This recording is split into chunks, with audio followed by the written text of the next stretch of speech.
We are excited to be here with you on this lovely Friday to talk about grading. So today's session is on effective grading in CarmenCanvas. And there will be three of us helping you out today. My name is Stephanie Rubric, and I am the manager of professional learning, which is one of the teams in the Office of Distance Education and E-Learning. I'll go ahead and let my colleagues introduce themselves. Hi, I'm Keela Matthews. I work on the e-learning support team for ODEE. I just handle most of the general tools that are used around campus and sometimes workshops too.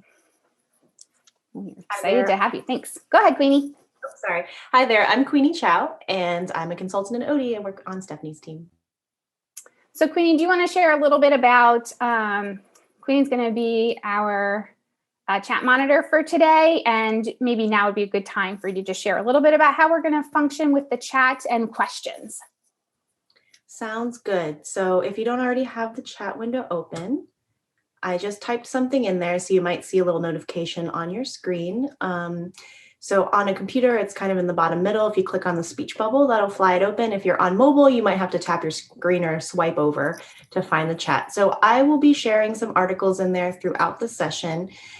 Feel free to ignore it if that's too much. And you can obviously still just pay attention to the presentation and ignore the chat. But if you would like, there will be supplemental reading materials in the chat. And if you have questions throughout the session, you can just type them in there. And then our presenters will pause periodically to address questions that they see in there. Great, thank you. All right, so we're going to actually start with the chat today. And, grading doesn't have the best reputation for being something that instructors love to do. So we want to get a little bit of a sense from you on what motivated you to join us at noon on a Friday in a wintry February month for a session on grading. So if you wouldn't mind in the chat sharing just in a few words, what motivated you to join us today on this topic?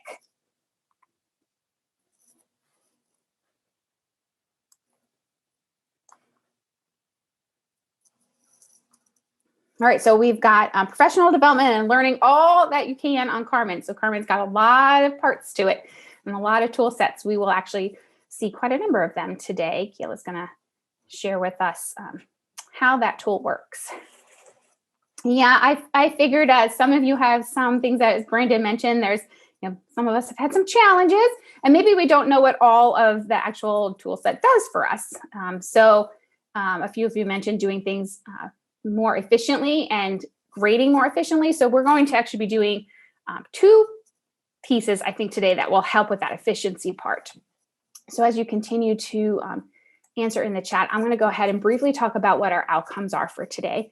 So this session was designed with the following 5 things in mind.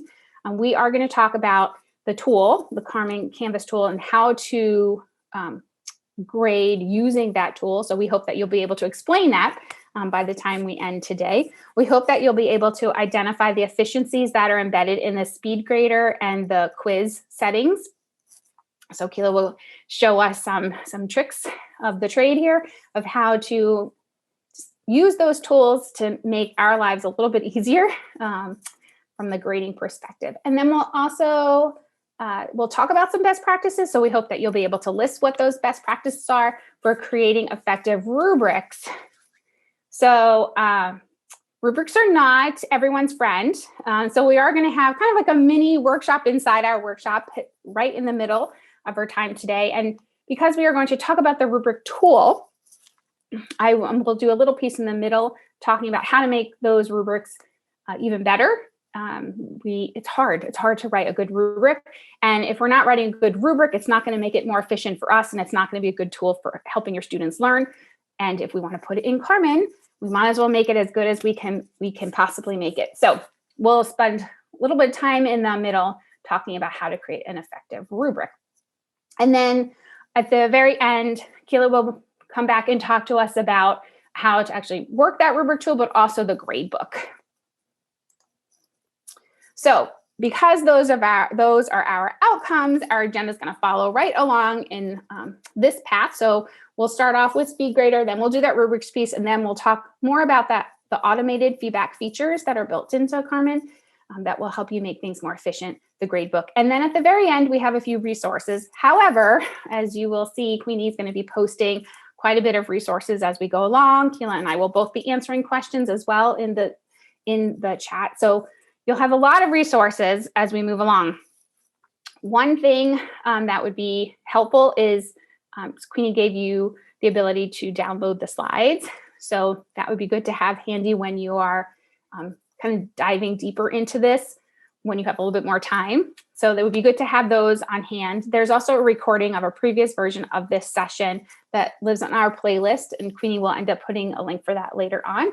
And then also you can save the chat, and Queenie will also be putting this in the chat. So there's 3 little dots at the bottom of your chat window. And before you leave today, I just want to put this bug in your ear now to save the chat, because the links that will everyone will share will actually be able to be saved, and you'll have that on your desktop. Thanks, Queenie. All right, so let's find out what grading functions you've used in the past. So to get a sense of your experience, we want to ask a little poll here. So if you could identify which of these you have used in the past, and check as many as is appropriate for you. And we have about 81% of you voting, so we're close. I'll give it another couple seconds here.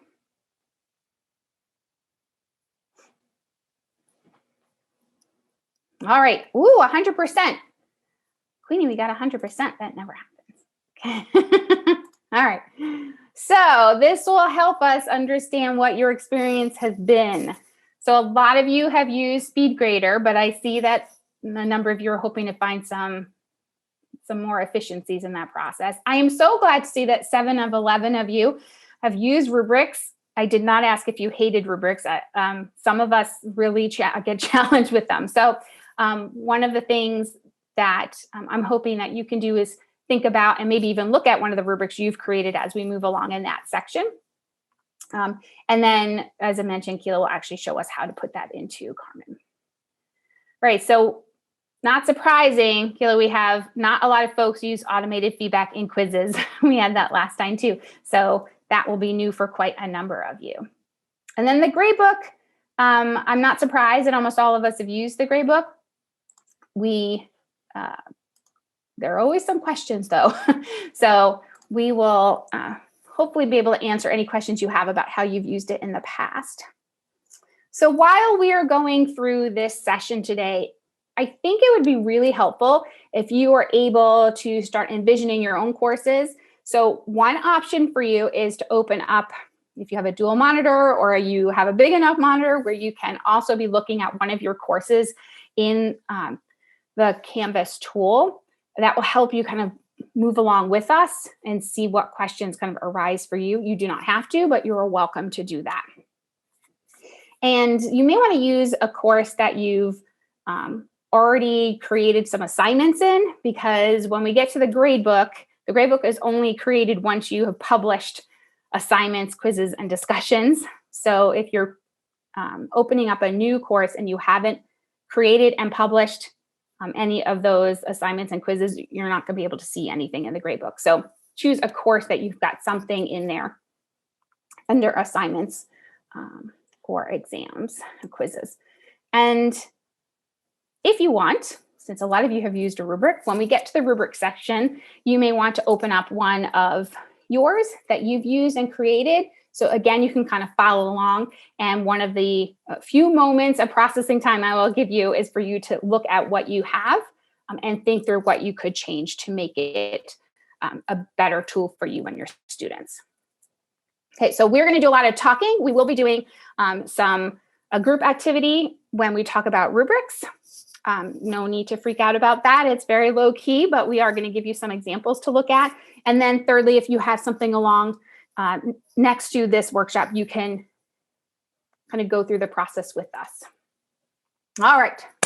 So some overarching considerations when we're thinking about efficient and effective grading. So there are some things that we've got in place as a university right now, particularly pushed through because of our lovely pandemic that we are all in. And one of those expectations is that we are all using the gradebook, that we are, as much as possible, doing online submissions through the CarmenCanvas tool. And that is because, as you know, our students are taking online classes, hybrid classes, face-to-face classes, a mix of all of those things. And as we just experienced, we went from all online to any face-to-face and hybrid classes actually happening. Let's hope we do not need to take another shift and move back all onto online. I'm going to knock on some hard dining room wood here. But just in case it is for any of us, for any reason, right, for any kind of emergency, it would be really helpful for us to have everything in our Carmen course for online submissions as much as possible, so that when shifts or emergencies or challenges happen, it's all in one place and students know where to go to submit those things and you have everything collected. And then because we are in a pandemic, we obviously are still dealing with the realities for us and for our students, right? We're still dealing with technology challenges. We continue to have that even in workshops where facilitators are dealing with internet access issues, your students may be. I know a lot of us are dealing with illness or our families being ill. Our students may still have some housing crises happening. And on top of all of that, we are continuing to hear from students that there is an inconsistent experience across their courses in regards, in particular, to the way that their instructors are using Carmen, but also finding their grades in particular. So we want to try and avoid that as much as possible, which is why we're putting up those expectations about using the gradebook as much as possible. Lastly, it's not just good for a pandemic, but using the CarmenCanvas tools for grading and for giving feedback really do create three things that are imperative for a good teaching and learning experience. And that is an efficiency for your own purposes, right? Organization, so it helps your students know where to go and it makes sense to them. And thirdly, transparency.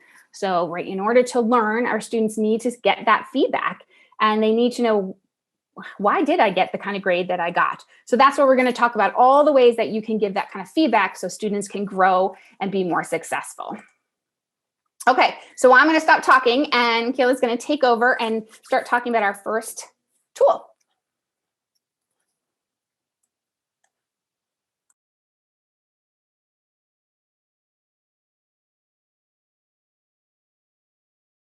You're muted, Kayla. I promise this happened last time. So as I was saying, sorry, in a moment, I'll be sharing the Canvas course with you all, and we'll go through how to access Speedgrader in all of the different possible ways. The Speedgrader tool gives you the ability to view and grade student assignment submissions, as well as provide feedback for the students in your course. So give me 1 second to pull that up.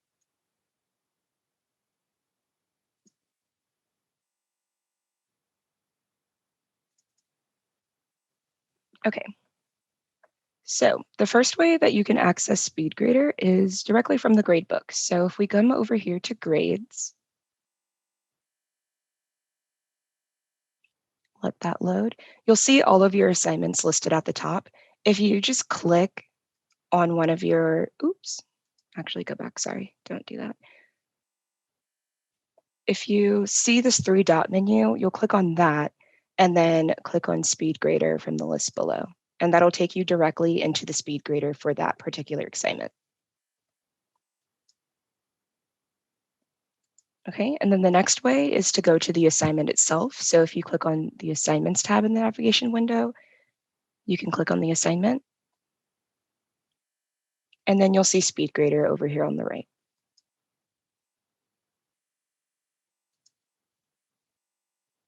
You can also do this for quizzes.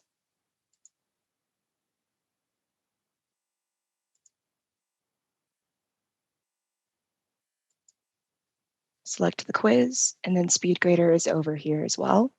And discussions. which discussions is a little bit different. It's not right when you click on the graded discussion. You'll have to click on those 3 dots, and then you'll see the option for Speedgrader for the discussion.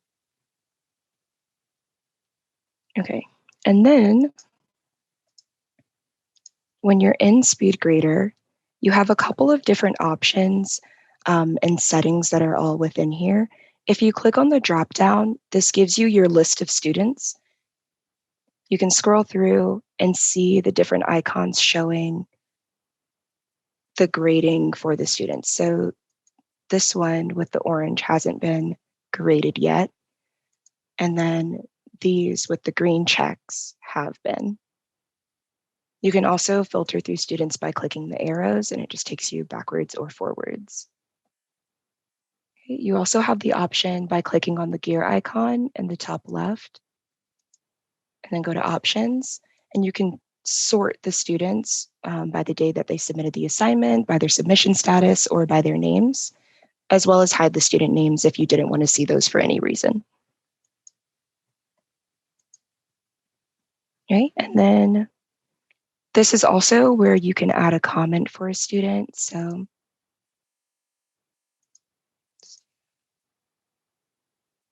if I wanted to come down here, I can see the person's assignment, add a comment, and submit it. And then there's also different options to add an attachment to a comment, as well as doing a video upload or I believe that's the speech recognition one. And then you also in Speedgrader have the ability to annotate and make comments directly on someone's paper. You have these different options here where you can add bullets and leave a comment. And those just save automatically. And then there's also highlighting and text features as well if you wanted to make a text box like this one.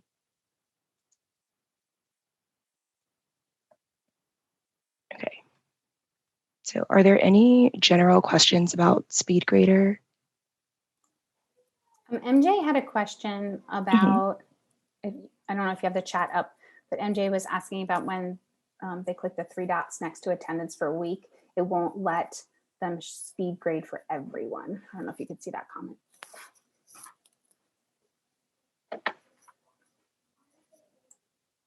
Next to attendance. So like the actual attendance tool within Carmen?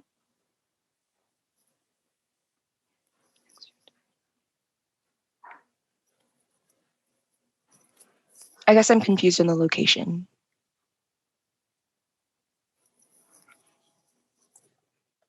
Okay, in her gradebook.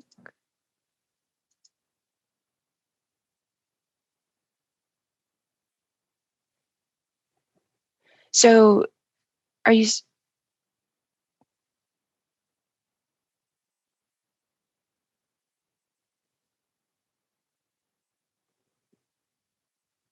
I guess I'm a little bit confused by the question. So MJ, do you have an assignment labeled attendance within your gradebook?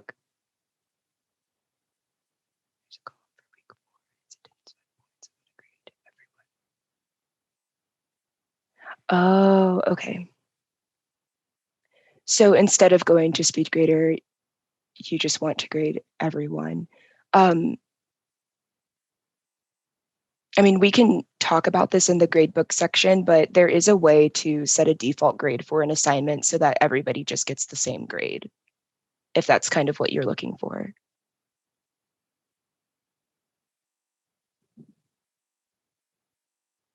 And then I did get another question, direct. Yes, and we will discuss quizzes as well. So there is a way for the multiple choice quizzes to be automatically graded, and you can view those assignment submissions within Speedgrader after the students have finished their quiz. Okay, so if that's all, I will move on to the next one.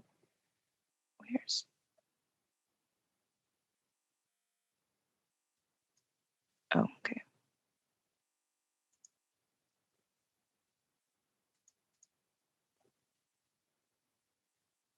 Okay, and so next I'm going to talk about adding a rubric into Canvas. So rubrics can be applied to both discussions and assignments. Rubrics are kind of like a guide for your grading, a way to provide students with an outline of criteria that you're looking for in their assignment. And then I'm going to show you what a rubric will look like inside of a course.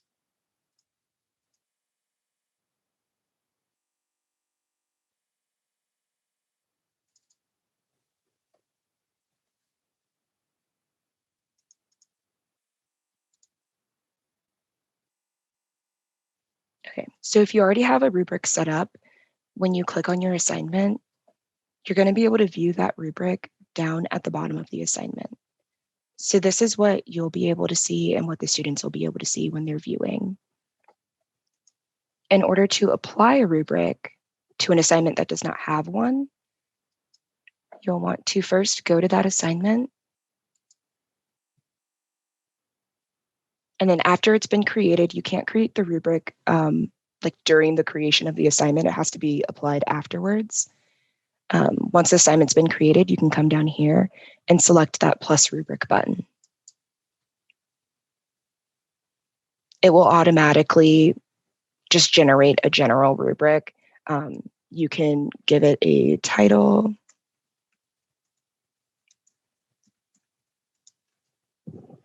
And you also have the option, if you already have a set of rubrics set up in your course, or if you've migrated them over from a different course, to use the Find Rubric button and select from any of the rubrics that you already have set up. And then from here, you can add additional criteria.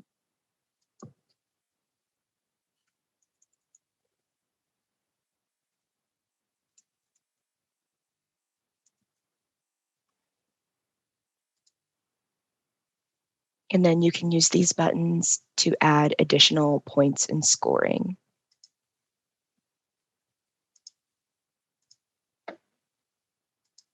And then Stephanie will go over in her portion the different types of rubrics that you can make and different things that you can do with them as well. And then also what you'll find is that there are some options here. Writing freeform comments will give you the ability to just write in a general comment when you're grading with the rubric in the gradebook. Removing points removes points from the rubric altogether. And you can use this use rubric for assignment grading in order to have the rubric appear in Speedgrader if you want to use those points for grading. So if I have that checked and select create rubric, I'm getting a notification that it lets me know that I initially set my assignment to be worth 15 points, but the rubric is only worth 10. So I have to decide whether or not I want to change that or leave the difference. So I'm going to go ahead and change. So now the assignment is worth 10 points. And if we come up here to Speedgrader, we should find our rubric here. You can use this button to kind of drag to see more of your rubric. Such a bad comment. Okay. And then when you're using it to grade within the gradebook, you can just select and then it automatically fills the points. Once you click save, it will save that as the individual's grade. If you want to go back and adjust the points later, you can.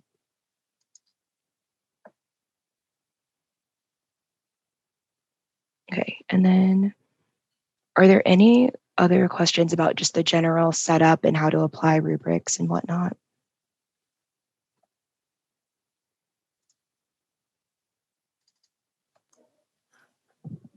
We can give them a moment to ask any questions.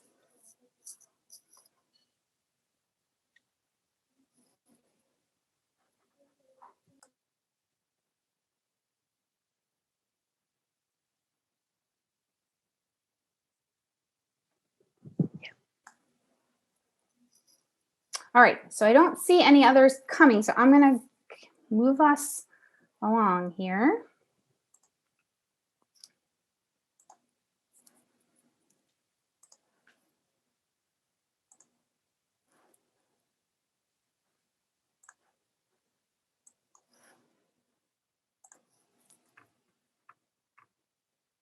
Okay.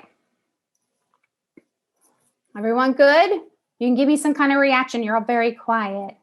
Maybe you're eating something yummy. So there's a little reaction button down on the bottom. Let me know if we need to go faster or slower, if you need us to do something different. All right, I am going to do kind of our little mini workshop within a workshop here and talk about how to actually design a rubric that is going to really be effective. I think we often write ones that are not, including myself. When I've looked back at ones that I've written 20 years ago and I'm just embarrassed. They are not easy. And one of the reasons why they're not easy is because we don't realize that there are various kinds of rubrics. So I'm going to go over three kinds of rubrics. I may have called them something different. I'm going to just make sure that we're all on the same page with language, and then I'm going to give you some examples of them. So first and foremost, let's talk about the basic checklist rubric. This is what I used to create all the time, a long time ago. So this is what I tend to see a lot of when folks come to me and they say, students really are like not really fully understanding what they need to do, or I'm finding it difficult to grade these, even though I use a rubric. Or students are telling me they don't really understand why they got the kind of grade, but I have a rubric. It's often because they give me this kind of rubric. So a basic checklist rubric is truly that. It's a checklist of all of the components that a student is supposed to put into that particular assignment. And so we have a components list. Let's see if I can use a little pen color here, right? So we've got some components over here, and this is literally just a list. This particular assignment example was about submitting a proposal for something that was related to the content, right? And so the students had submitted the proposal or at the deadline or around it or before it, right? And they get 5 points for that. The second one is that the proposal includes all the necessary and requested information, right? There's a lot in there, right? And that's 20 points. And the third is that they had to respond to another student's proposal, and that's 10 points. The challenge that I see with this kind of rubric is that, let's just look at the middle one. The proposal includes all this necessary requested information. First of all, it doesn't list out all of those things. Let's hope it does in the assignment description. But like, when do I give 19 points versus 18 points? And what does 3 points versus 4 points look like? It's a very wide range, and it does not tell a student when you're in Carmen and you use this kind of rubric, and now the students are looking at their grade and how well they did on that rubric. It does not inform them, right? Like what exactly is missing, where they need to do better. So although it helps them understand all the things they need to do, it does not tell them how well they did it. So now let's look at a holistic, or what we call a minimal rubric. And I also see a lot of these. And what this does is this creates a system where at least you've listed out the traits or the characteristics of the kind of work that you want to see. So we have, in this example, there are 3. I just tried to pick little easy ones for us. A trait would be that for this assignment, you've stated the goals that are consistent with the materials in the case, whatever that means, right? So we've got some ability to talk about what the goals are and that they're consistent. Consistency, right, with the materials in the case sounds like what that trait is really about. The second one is provide sufficient and clearly organized evidence for the summary of goals. So that gives me an idea of like, what's the kind of characteristic of the work that I'm looking for? It's not just that they provide a summary of goals, but that they're clearly organized and they're sufficient. And the third is this choosing the most important or primary goals. So embedded in this is this assumption that by doing this assignment, I hope that you can demonstrate that you can identify what the important or primary goals are. And then the way that this rubric is set up is that it's like 2, 1, and 0, right? 0 is probably they didn't do this at all. 2 is they did it well, and 1 maybe they did it kind of well. Right? Not a widespread. But one of the questions that I start to think about is this middle one here. So what does sufficient look like? What does clearly organized look like? We haven't really kind of broken that down enough for our students so that they understand where they went wrong. So I want to show you, and we're going to concentrate on really looking at an analytic rubric, or you can call this a scoring level rubric. And I'm just showing you one trait, and I'm showing you how you can break this down into more meaningful parts. So an analytic rubric describes the qualities of student work at each level, right, of the scale, right? So it's not just 210 or 54321 It actually is explaining and describing the qualities of each of those, right, numbers. So you could say this is excellent, right? So maybe excellent ends up being this is 5 points, and acceptable is 3 or 2 points, and unacceptable is either 1 or 0 points. But we're now kind of clarifying, well, what does that even mean? If you got 4 points, it's probably in the excellent category. What does excellent look like? So let's look at one particular trait, and that's creativity and originality. In this case, for this particular example, those things go together. So here, the instructor started with excellent. That's a good place to start, right? So this is excellent, an excellent example because it articulates the original ideas. It positions them within a range of differing perspectives. It moves beyond description, right? And then they went to unacceptable. And so, well, what's an unacceptable besides just it didn't do those things? How else could you describe it? Well, it's unacceptable because it only states the obvious, or it only states cliches. It doesn't provide different perspectives. And then there's always the challenge of the middle. So what does acceptable mean? So defining these 3 levels takes time, and I would never suggest to anyone that it's easy.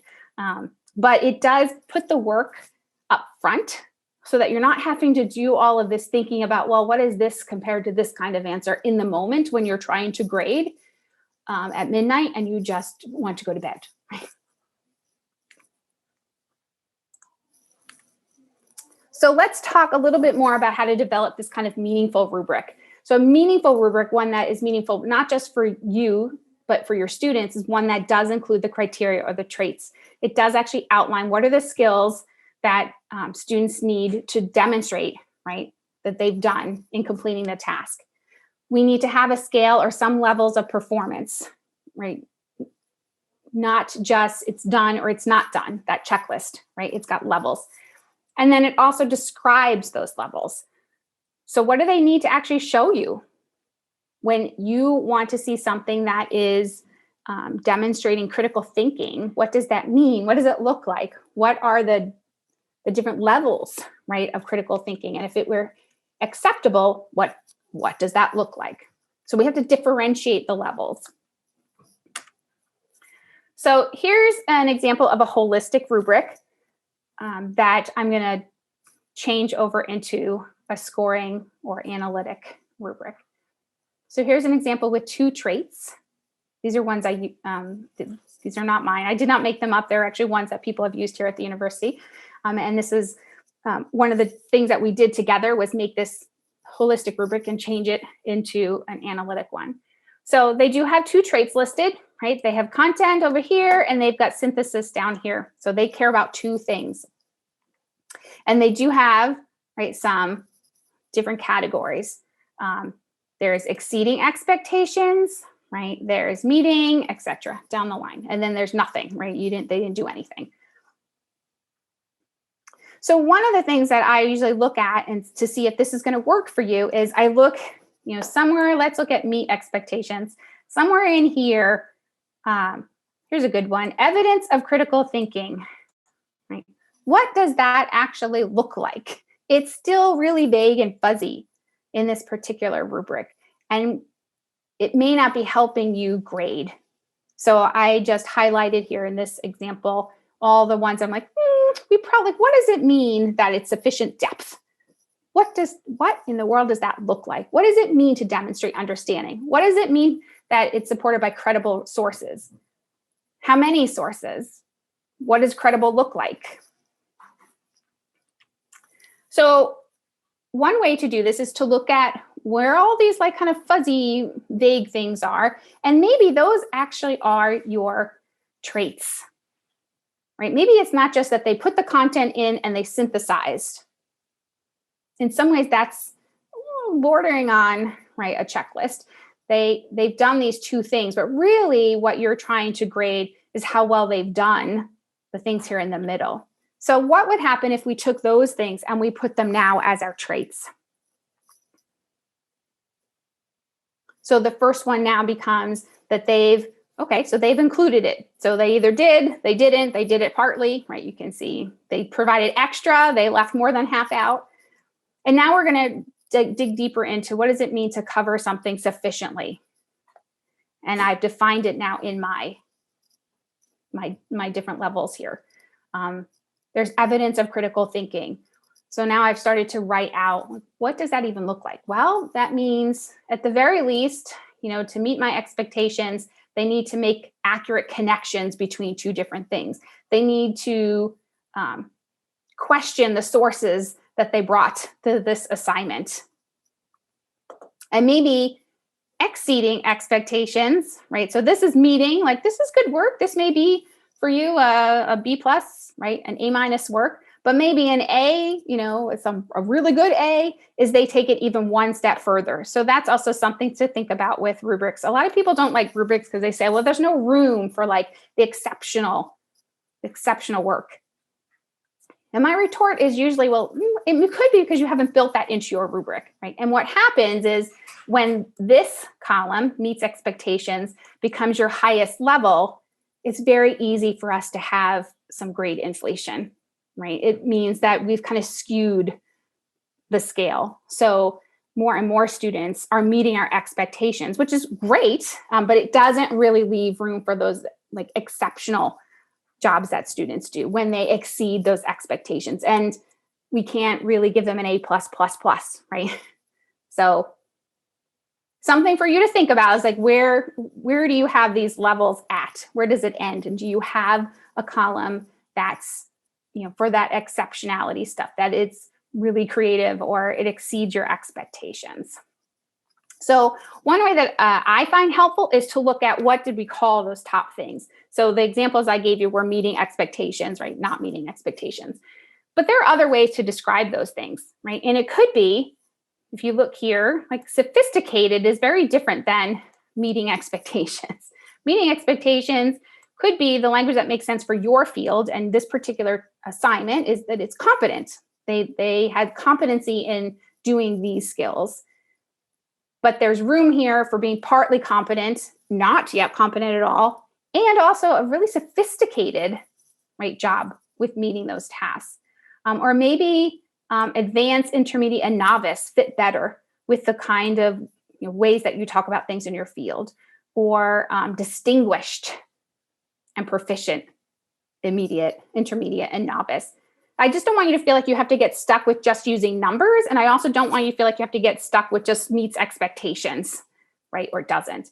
Sometimes the name on the top really changes, right, the look and feel of a rubric. So here's the same one that I just did before with meets expectations on the top. And now I just decided to use the distinguished, proficient, intermediate, and novice. For me, that just gives a different kind of energy and expectation for what is expected. Like distinguished work is distinguished. Not everyone's going to get distinguished. All right. So what I would like for us to do is to just get into a couple of small groups and look at a couple of examples. So Queenie, you put some links to, there's some sample rubrics. We're not going to use those, but there's the ones for the activity, right? I don't know if you want to post those again. It's the one up above in the chat that says rubric activity. Yeah, I posted a little bit earlier, but I'll put it in there again for anyone who might have come later. Thank you.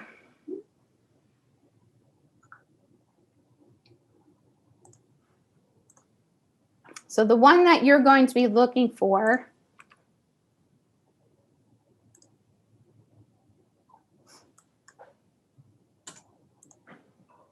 has 3 short examples on it. And maybe I can get a thumbs up or thumbs down or a yes or no if you found it and it is open.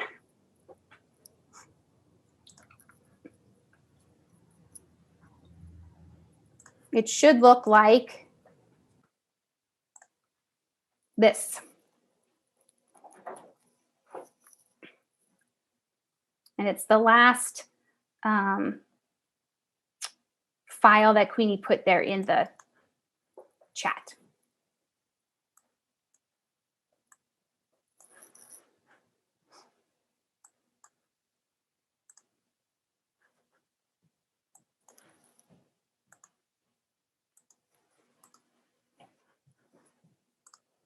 All right, I'm going to try and hope that most of you have found it, and I'm going to go ahead and ask you to do not a lot with this, but I am going to ask for you to just very quickly introduce yourselves. And I'm going to ask you to look at one of the rubrics, and the group that you're in is going to tell you which rubric. You're going to see if you'll have to find it. It's like usually on the top left. It will say like rubric 1, 2, or 3. And if you can't find it, just pick a rubric that you like. It doesn't matter. These are short little rubrics. They're all about participation.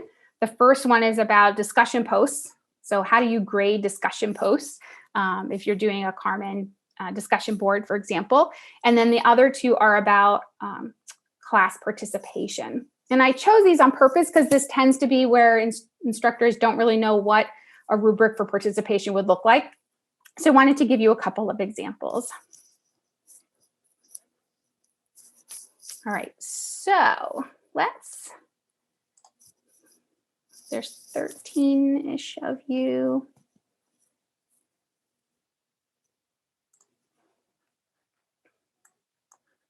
So what you're going to be doing is telling me as a group, what are up to 3 changes that you could potentially make here to make this a stronger, more effective and efficient rubric. So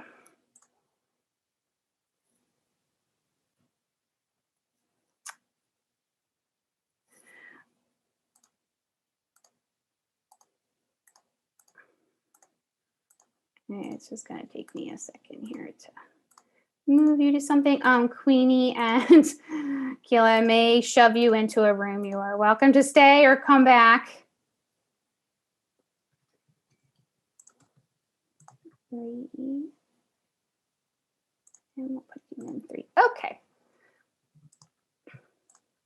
So if it says rubric 3, you're going to look at the third one on the list. And if it says rubric 2, you're going to look at the second one. They're all labeled.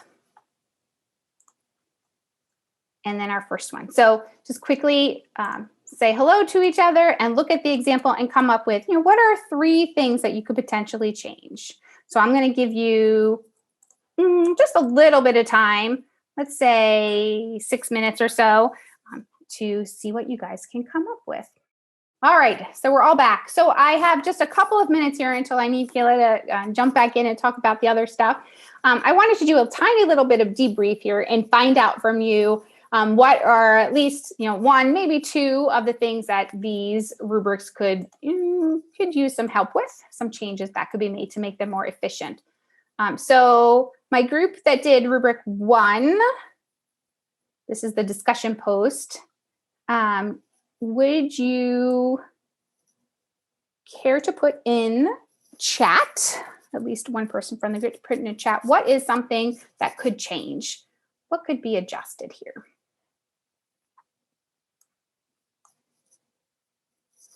And actually, if you are even in 2 or 3, you're welcome to put those into chat now, and then we can talk about it. So what's 1 or 2 changes that can be done with rubric 1, 2, or 3?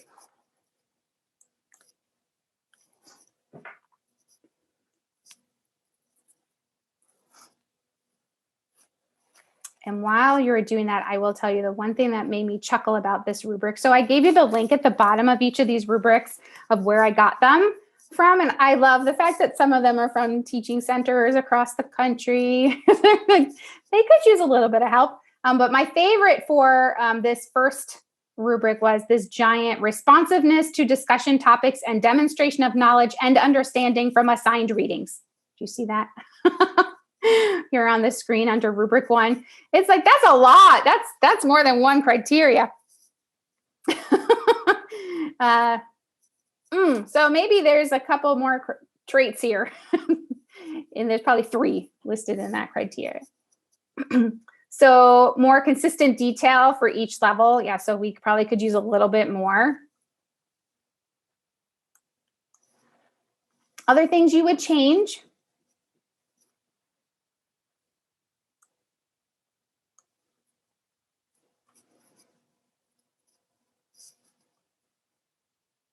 I don't know what that means. One section. Well, there's not. Adrian, can you help me? Tell me what that means.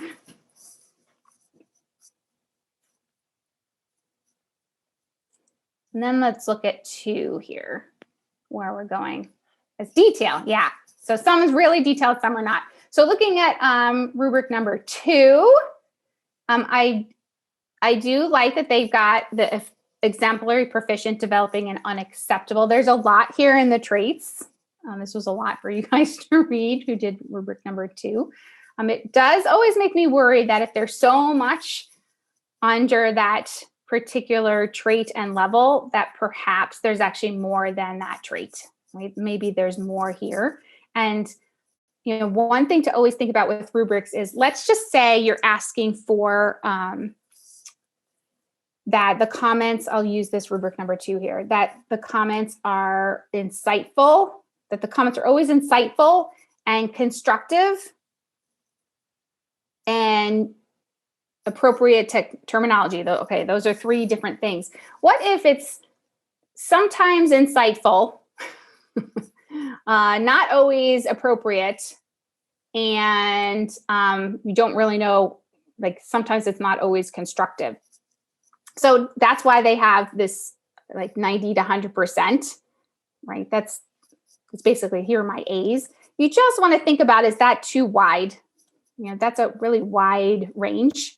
And so maybe there is a trait here that's not just quality of comments, but instead you have a trait that is the quality of comments were insightful and constructive. And then maybe there's a trait that is about that they're balanced between general impressions and opinions, right? And then maybe there's another one here that's about being constructive and having thoughtful criticisms. So there's just a lot embedded in these that makes me feel like there's so much crunched in there that's a little bit hard to grade. And also, as a student, how would you know what you've done well on to improve next time, right? Because you're probably going to get graded for participation a couple of times. So Stephanie asks, is there anything that that you missed about a recommended number of traits? There isn't a recommendation for the number of traits. You don't want them to be so long, but it really does depend on what it is, right? So this is participation. So these examples, having 2 traits, probably not enough.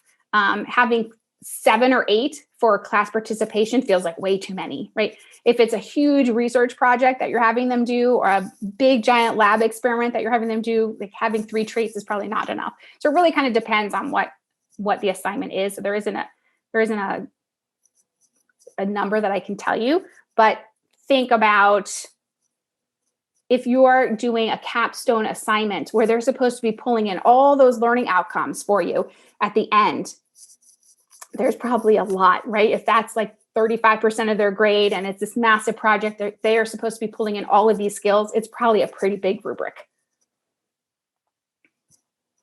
Yeah, and Lucia mentioned the one thing we noticed that there is not a clear distinction between D and E. Yeah, there's a little bit of that in all of these. It's kind of interesting. Like this class participation rubric 3 has got, there's like 10 points, even if you've never contributed. There's a little goofiness thing. There's probably another layer here, right, to make better distinctions. Yes, I did not love the behavior one either. Thank you, Kate, for mentioning that. I was like, behavior, that's just interesting. Professionalism would be great. So think about the kinds of skills, right, that you want your students to be demonstrating, and professionalism, putting that into a rubric for class participation or discussion post participation is amazing. It's great because now it shows that you care about this enough that you're going to actually be grading them on this, and the rubric explains to them exactly what that looks like. So that's an excellent example. Thank you. Okay, so I've talked a lot about what rubrics could look like and the different kinds, and Keila had showed you how to actually get it in there. And now we want to talk in our last half an hour about all of the other pieces regarding the gradebook and automated feedback, which I know you want to hear about. So I'll let her go ahead and share that.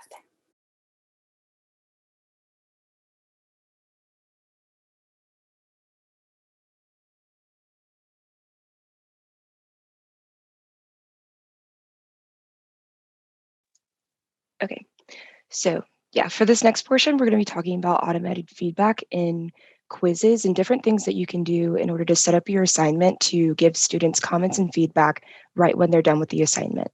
So,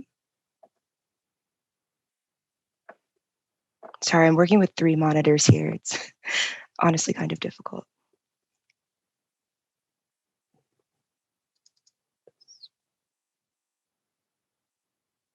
Okay, so looking at quizzes, we can take a look at this first one here. I already have the Speedgrader open, but when you're looking at this quiz, so this first question was just your standard true and false.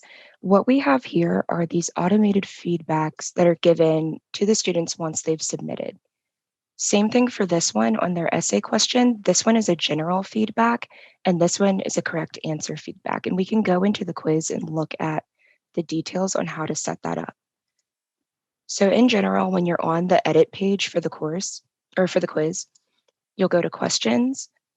And then here is the general setup for your questions. So you have your answer, true is correct, not false. If the student would have chose false, this is the text that would have appeared for the student explaining why the answer was incorrect. And since the student chose true, this is the answer or the automated feedback comment that appears when they choose that. This blue one is the general feedback. So this will appear no matter what the student answers. So say you didn't even have these, no matter what the student chose, whether it be correct or incorrect, the general answer comment would always appear just to give them just a note about the quiz question. And then we can see here for this essay question, we have a general answer comment set up. So no matter what the student responds to this for their essay, they're going to get this note about the question. And then taking a look at this other quiz, we can see that there's no automated feedback set up for this. When we go to edit,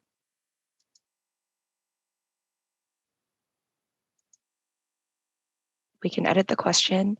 And then here you'll see this one's a multiple answers. So you can either add correct feedback on all of the correct answers or the incorrect feedback on the answers that were incorrect, as well as the general. And then as far as quizzes go, I'm not sure if Joel is still here, but when you're setting up the quiz, you can add questions by just selecting new question. And then you have all of these different options on what kind of question you want it to be. For multiple choice, true, false, fill in the blank, fill in multiple blanks and stuff like that, those are all automatically graded within Carmen. But for something like an essay question or a file upload, those all have to be manually graded. So the students will automatically get a grade within Speedgrader for the assignment, and then you'll need to come back here and say, for example, this is an essay question, and say, okay, yes, they got 3 points for this, while Canvas does the rest and says, oh, they answered this correctly. Okay, and then are there any questions about automated feedback and kind of how that works?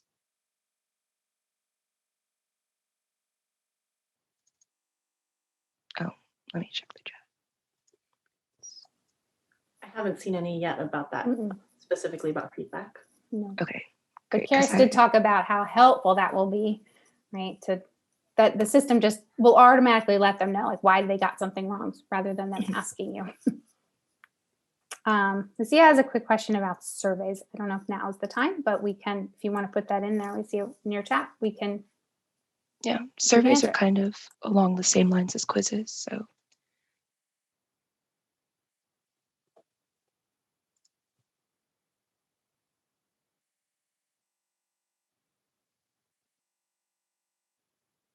Oh, for a survey? That's actually an amazing question. I am not sure, and I'll have to get back to you on that because I'm not the most positive. So I will let you know. Yeah. Okay. Oh. Okay. So. Okay, next we'll be going over the gradebook. And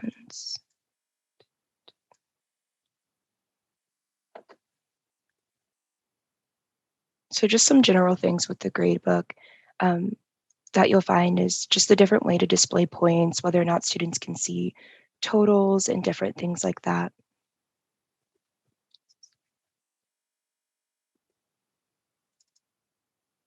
Are there any other features that will allow automatic grading? I don't believe so. I think quizzes is the only thing in Carmen that does automated grading. Everything else would need to be graded by hand. I think, yeah. Okay, so taking a look at the gradebook, I'm not sure if MJ is still here as well, but just in case anybody wanted to know or didn't know, if you wanted to just give a general grade for an assignment, say, okay, everybody's just going to get a 10. When you click on the 3-dot menu for your assignment, you can set a default grade and say out of 10. And then if you've already graded things and you want to overwrite them, you can check that box and set it. It does take a while for it to load, but once it does, you'll get a little notification at the top of your screen saying grade has been set for however many grades are in the course. If you have a bigger course, then of course it's going to take longer, but then it just automatically fills it in. So that's something that's done in the Gradebook rather than in Speedgrader. Other general things with the Gradebook, say you have like 2 assignments where students just need to do one, you're going to want to put in excused for the assignment that the students aren't doing. You have different views for points and percentages. Those are kind of set per assignment. If you scroll all the way over to the right, that's where you can see the total column for the students within the course. And you can change that display by clicking on the 3-dot menu. Yeah, and then it gives you the warning. Students will also see their final grade as points. You just click continue, and then it changes it over. And then you can also change it back. And then as far as manual and automatic grading goes, some of you have probably seen those little eyeball icons in your gradebook. Those can all be set in different ways. So you can set your entire gradebook to be manually graded. Manually essentially means that when a student submits an assignment, they're not able to see the grade for it until the grades have been posted. Typically, we recommend that you set it per assignment rather than the entire gradebook, because that can mess up automated grading with quizzes and students being able to see comments when you make them in Speedgrader. So if I wanted to set this assignment to be manually graded, pretend that nobody's taken this one, so we'll do this one. You click on the 3 dots and then you go to grade posting policy. Everything is automatically set to automatically. So as soon as I put in 10 out of 10, 8 out of 10, or make a comment, the students will be able to see it. If I check this first before going in to do my grading and save, you'll get this manual here. I can then go into Speedgrader, put in all of my grades for everyone, give comments and feedback and whatnot, And then an eyeball icon will appear showing that there's grades that are being hidden. Once I've done everything and everybody's all set and good to go, I would click this 3-dot menu again. And instead of this saying no grades to post, no grades to hide, it would say hide grades, post grades. And I would click the post grades button. And then that eyeball icon would go away and all of the students would be able to see their comments and grades and feedback. And then if you ever create anything in your course and you need an idea of like what an assignment looks like to the student, what you'll do is on that side menu, go to your settings. And then over here on the right, you'll see this option for student view. And then when you click on that, you're essentially now viewing your course as a student. Not everything is the most accurate, but it's going to give you the best example of what the students are able to see. If you ever have a student report, oh, I'm not able to see the module or a certain assignment or something like that, you can always use a student view to check to make sure that everything is published and everything is visible.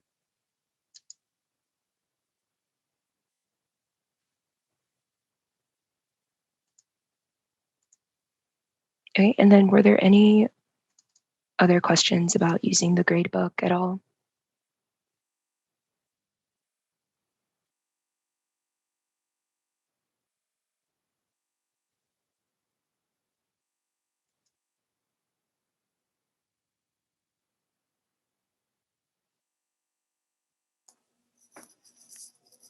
I don't see any yet in the chat. Okay.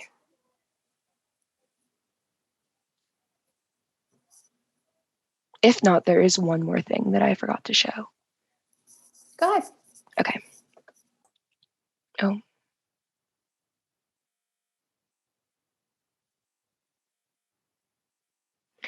If somebody hasn't submitted when you do,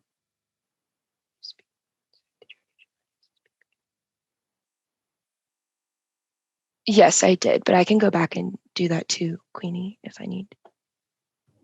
Okay, great. I was actually copy and pasting that from somebody who sent that to me directly, probably by Oh, mistake. okay. Yeah, I can definitely show that again. So yeah, when you're setting the default grade, if somebody hasn't submitted, then, I mean, you would only manually overwrite it if you want the person that didn't submit it to have that grade as well. What it's going to do is it should be setting it for anyone automatically who like hasn't had a grade. So if they have a grade already, the override is supposed to override grades that are already there. If there's no grade there, then they will automatically get that default grade, whether or not. And then Speedgrader on assignment.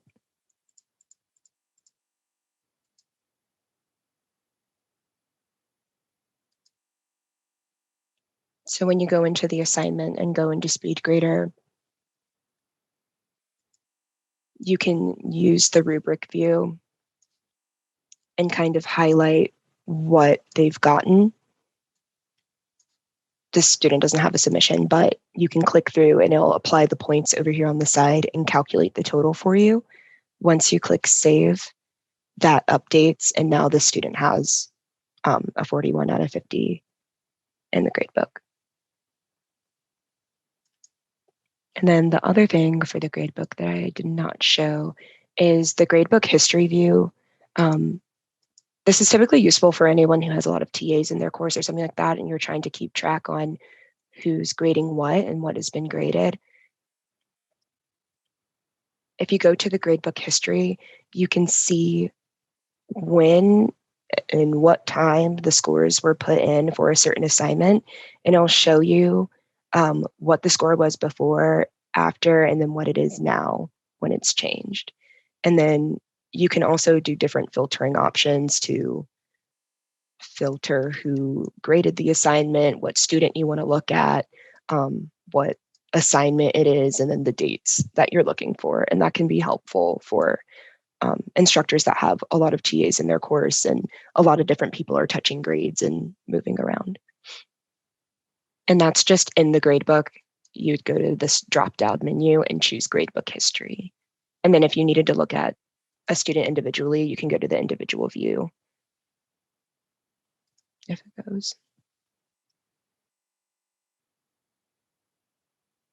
Yep.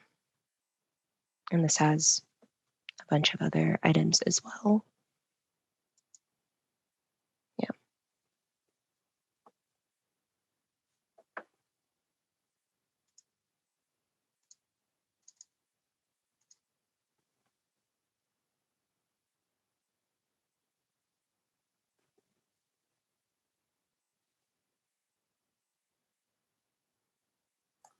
Any other questions about Gradebook? Things you want to see again?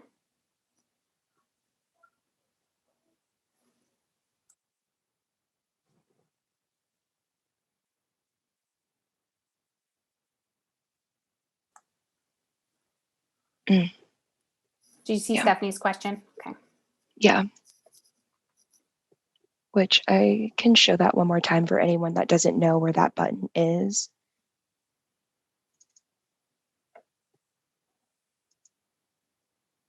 When you are setting your rubric, here at the bottom, that edit pencil, that is where you can check that box, use this rubric for assignment grading. If this isn't checked, you're not going to be able to do the point selection in the rubric.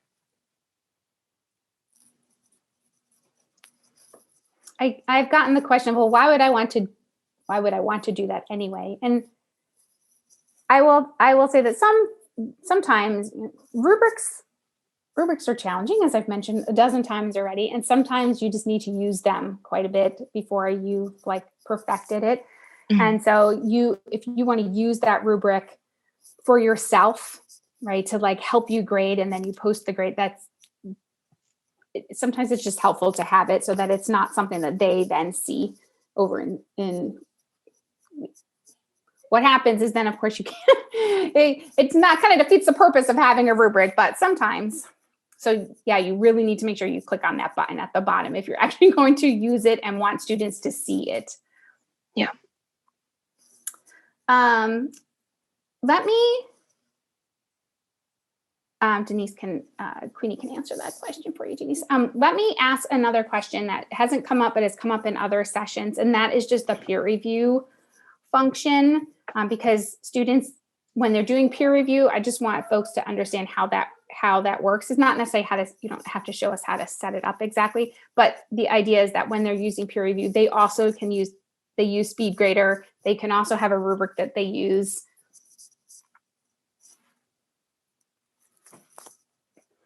And I don't know if you want to show what that looks like or not. Oh, I'm sorry. Can you say that one more time, Stephanie? Just like how the peer review function works for students, like the fact that you can assign them to use a rubric. They will use Speedgrader to do that peer review. Let's see. I think this one might be the one that I used. So, assuming you're setting up the assignment for the first time, when you're on that edit page, you'll see the option for peer reviews, and you can just check the box for require peer reviews. And then you can choose between manually assigning them or automatically assigning them. If you do automatic, the system, once the first student submits and then the second student submits, it'll start like pushing them out automatically.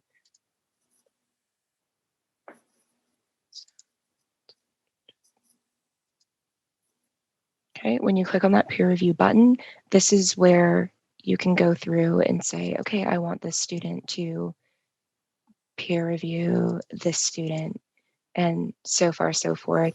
The students actually have to submit their assignment before they're able to peer review whoever they are assigned to. I feel that a lot of instructors make the mistake of having their peer review assignment completely separate from the assignment itself. So they need to be combined into one. So if this is a paper, the students are submitting their paper to this assignment that also has peer reviews attached to it. Once they've submitted, they will see a little column showing that they have a person to peer review. Let me do one that I can actually. like visibly show. So if I do Jacob and then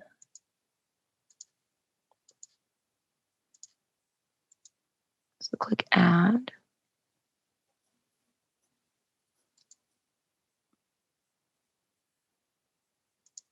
So then once they're in here,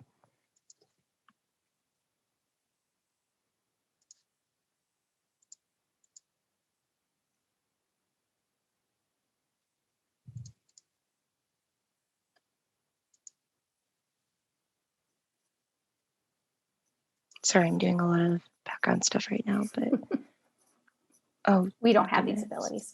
Yeah, like this is all magic, Carmen magic. I forgot to publish it.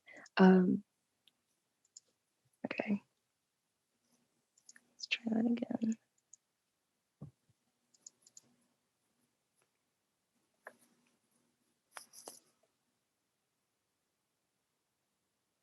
Okay, so Jacob's peer review person is Jason. Once Jacob submits his assignment, not really sure what it's going to be. I had an image of, oh, do lasers. Cool.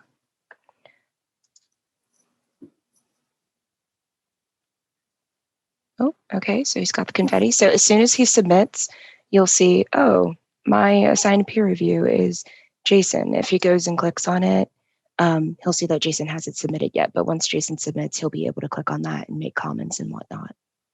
And then same thing for Jason. Once Jason submits, he'll be able to see, oh, my peer review person is Jacob, and he'll be able to look at the picture that Jacob submitted and make a peer review on it. And then, oh, this assignment didn't have a rubric, but the students can also use the rubric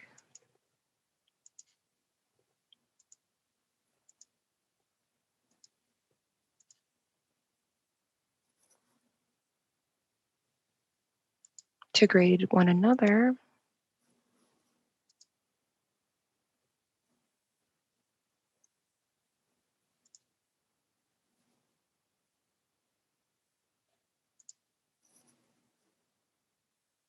And so they'll see it here. And then, well, they would click this show rubric button up here, and then they can say, oh, I'm giving him a 5 for his peer review. And then that actually stuck. Yeah, it did. And then as an instructor, you should be able to go back and look at that.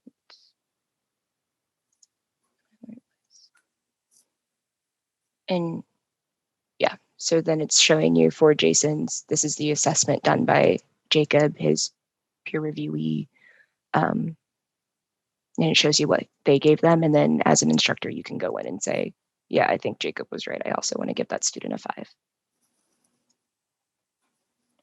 Okay. Thank you for that, Keila. There's a question here about, could you also explain some helpful, the group assignments. Helpful functions for group assignments. I don't know if that's possible right now to answer. And then Lucia also asked a question about, can students see the rubric that has been added to an assignment or quiz before I use it to grade them? Yeah, so when the students go to view the assignment, they're able to see the rubric that's there at the bottom of the page as well before they even submit to the assignment. So they know what it is that's being asked of them prior to completing the assignment. So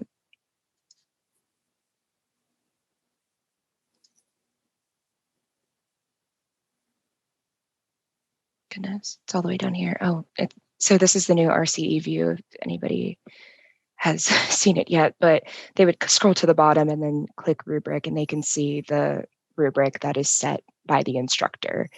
So before they go and submit their assignment, they're able to look at that rubric and say, okay, this is what I need to accomplish. And then the student method, I guess.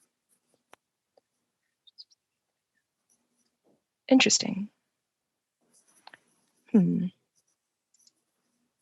Is it for a quiz or for a regular assignment? Helpful functions for a quiz. That is likely because the test student isn't an actual student in the course. So that's why I was saying that there are some things where the test student is limited. They don't have the full abilities as a regular student. Let me kind of wrap up this session, and then we always stay a few minutes later anyway to make sure that we're answering the rest of your questions. So let me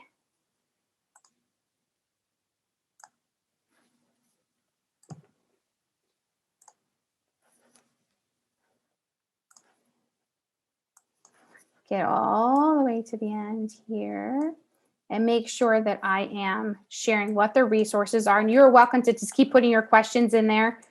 We will get to them. So as we're wrapping up, there are a few things I want to make sure I mention. That hopefully this has given you some sense of the possible tools that maybe you haven't been using to their fullest extent. But if you are still kind of struggling, like, I think I do want to do these things as group assignments, and how would that work? And it's really more like a pedagogical question, like a teaching strategy question, then I highly recommend contacting us through our consultation request system. So that's the first link up here. And that would go to folks like Queenie or myself, and then we can also kind of triage it out to other folks in OD. Really, that is meant for like thinking through how to use a tool in your teaching. If it is a specific question like I can't figure out how to do X, Y, and Z, or I can't find this thing, or this thing isn't working, or my gradebook is doing weird things, that's the next line. Those are the killers of the world, where like they can actually like help you answer some questions and figure out what's actually like going on with a situation, or you have some specific requests that you need to figure out, like, are you able to do these things with the gradebook or not? That goes to that level. If you are really thinking about just like what assignments do I even want to create, like things that have nothing to do about the tool, the Drake Institute be a great place to go to, and their consultants can also work with you, just some basic teaching strategy things. And then lastly, Queenie had put a number of resources earlier. They're all from our Teaching and Learning Resource Center. So that's the last link on here. And I want to make sure that if you want to save the chat and have those links, now would be a great time to find those three little dots at the bottom where you actually put in your chat message. There's three dots. Click on that and save it, and it will save it onto your computer so that you have them for later. And then obviously our Keep Teaching site's being updated constantly because the world keeps changing on us. So that site is also a good set of resources.